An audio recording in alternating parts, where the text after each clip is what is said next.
देखिए, आप RPSC second grade के एग्जाम की प्रिपरेशन कर रहे हैं। मैं आपको बताना चाहूंगा कि प्रिपरेशन तो आप करें, लेकिन कहीं आप गधा मजदूरी तो नहीं कर रहे, इस बात का आपको ध्यान रखना पड़ेगा।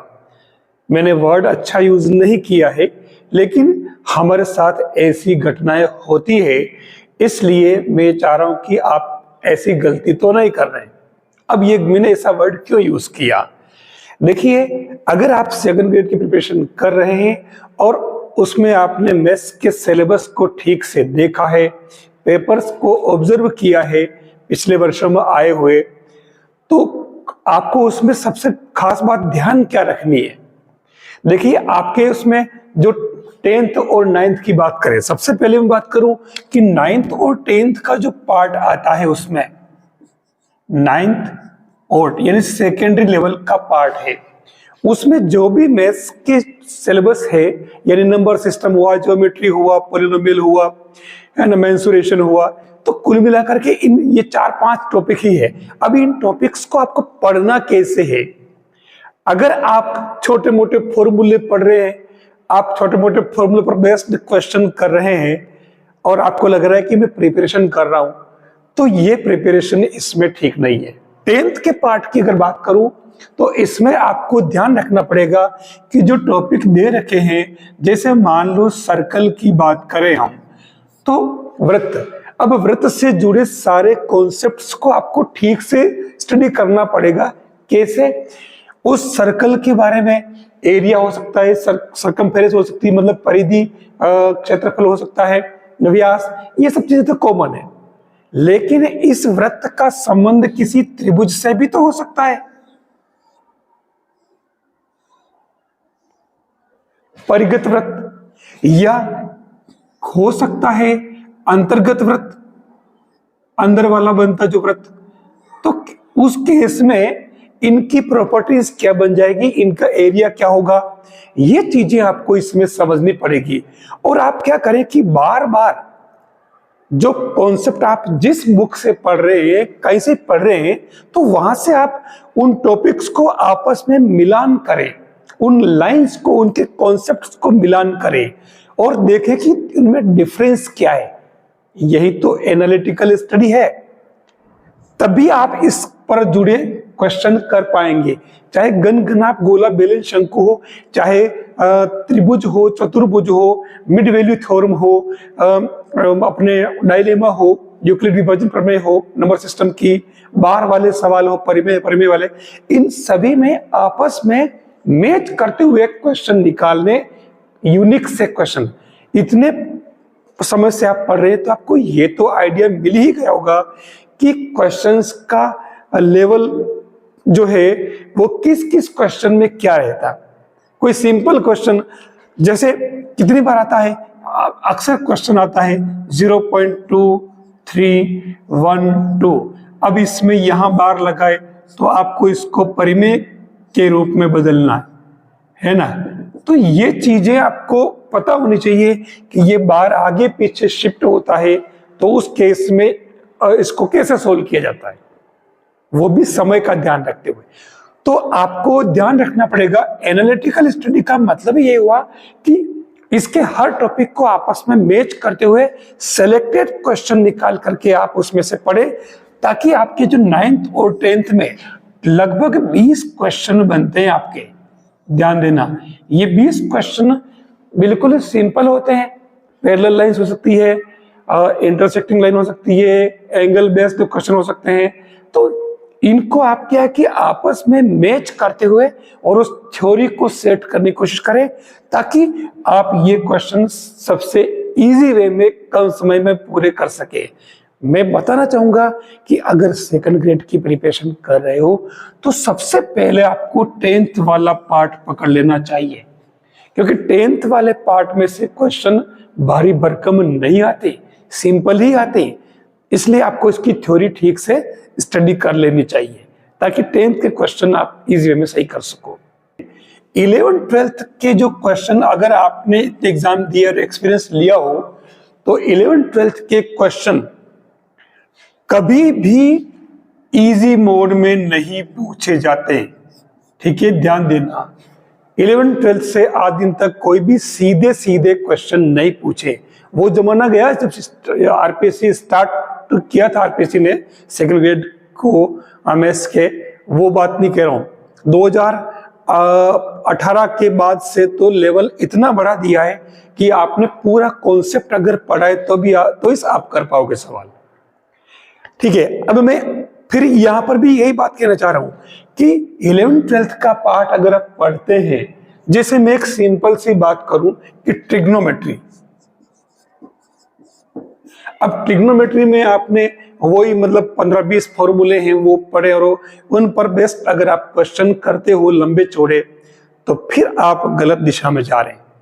कोई भी लंबे चौड़े क्वेश्चन नहीं आते, लंबे चौड़े क्वेश्चन आते ही नहीं है इसमें सीधे। अब इसमें एक तो न तो लंबे चौड़े क्वेश्चन आते हैं, दूसरी बात सीधे सीधे क्वेश्चन आते ही नहीं है। यही एक ऐसा पार्ट है जहां से क्वेश्चन को बहुत ज्यादा डीप पूछा जाता है, बहुत डीप। जैसे इंटीग्रेशन की बात करो, डिफरेंशिएशन की बात करो, अगर आप इंटीग्रेशन और डिफरेंशिएशन में लंबे लंबे जो सवाल आते हैं वो कर रहे हैं तो आप गलत दिशा में जा रहे हैं। आपको ऐसे भारी भारी क्वेश्चन नहीं करने। पूरे इंटीग्रेशन में आपको सबसे पहला काम तो ये करना है कि आप उसकी जो P0, P1, P2, P3, P8 तक की जो प्रॉपर्टीज है इंटीग्रेशन की, उस प्रॉपर्टीज को आप ठीक से समझें और उस प्रॉपर्टीज के बेस पर जो क्वेश्चन है, प्रॉपर्टीज से जुड़े क्वेश्चन कौन कौन से हैं वो क्वेश्चन आप समझें और पढ़ें। इंटीग्रेशन के क्वेश्चन आज दिन तक प्रॉपर्टी बेस्ड में पूछे हैं, ध्यान देना। दूसरी बात, ट्रिग्नोमेट्री सॉल्यूशन बेस्ड इंटीग्रेशन, और इसीलिए मैंने ट्रिग्नोमेट्री और इंटीग्रेशन की बात की। इंटीग्रेशन के क्वेश्चन इन्होंने ट्रिग्नोमेट्री से ज्यादा पूछे, ट्रिग्नोमेट्रिक फंक्शंस के।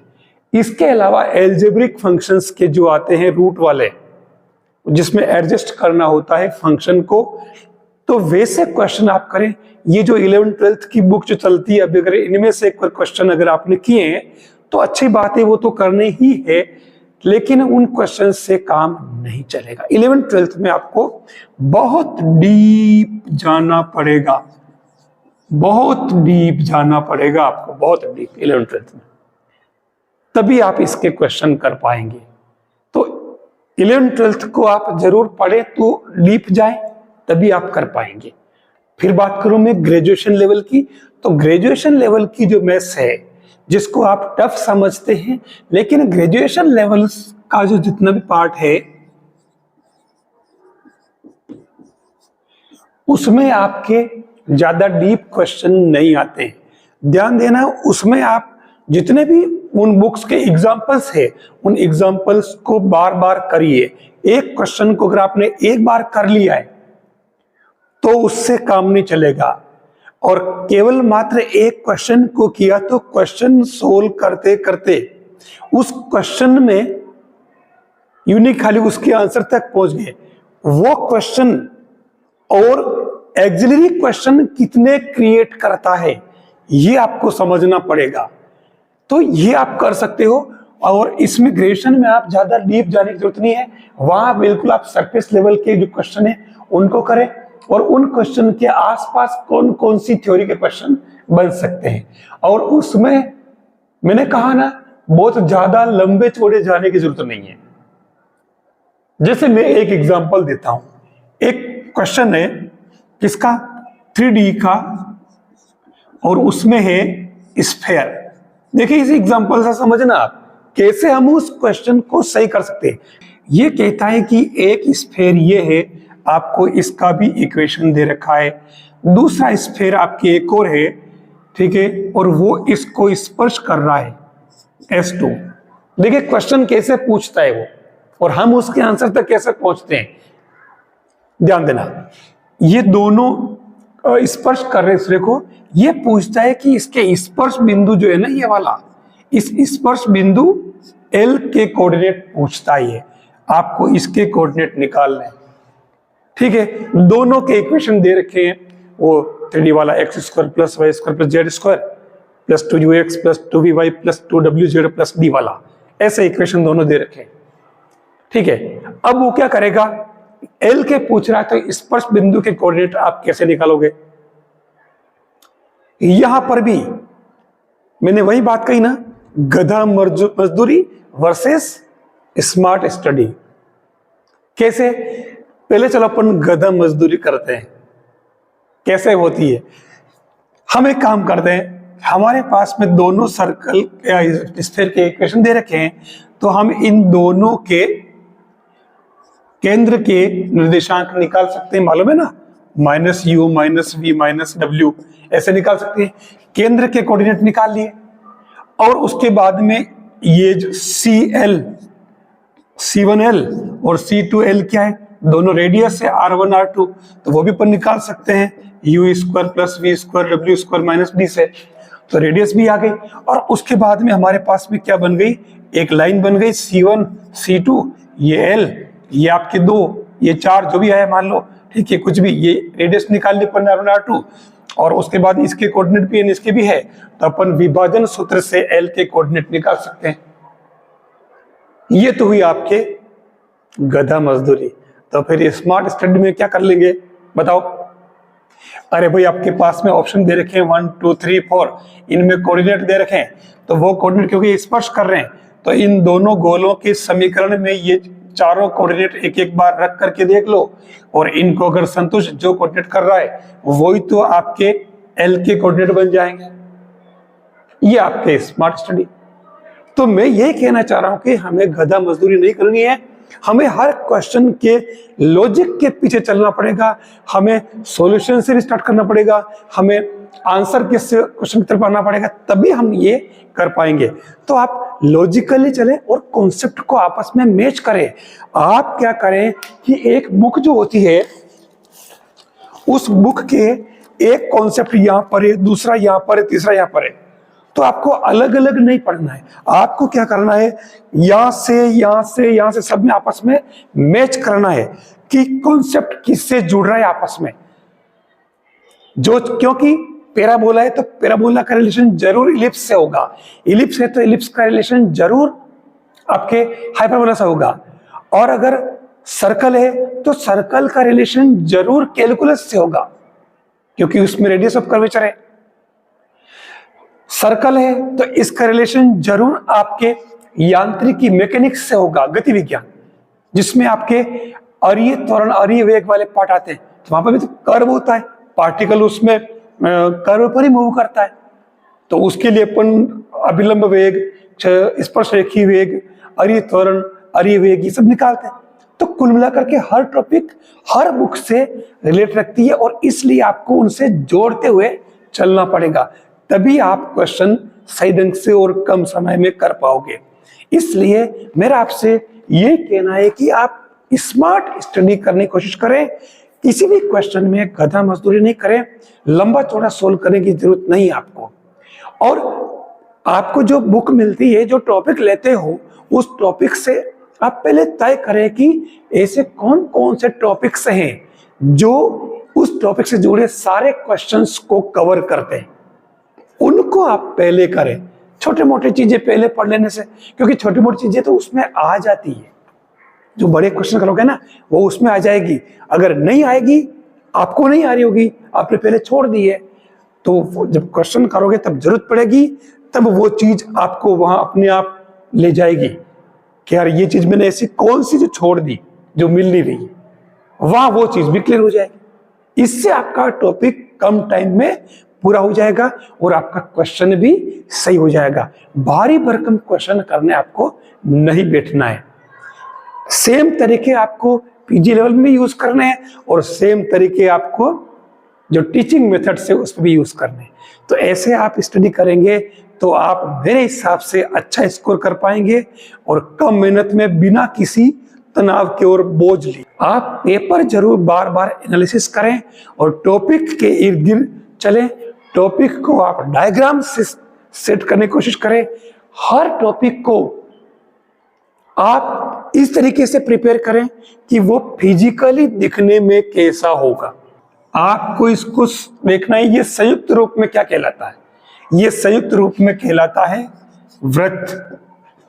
जबकि अकेला अगर है तो ये गोला और ये समतल है, तो फिर ये वृत्त हुआ कैसे? ये किस वृत्त की बात कर रहा है?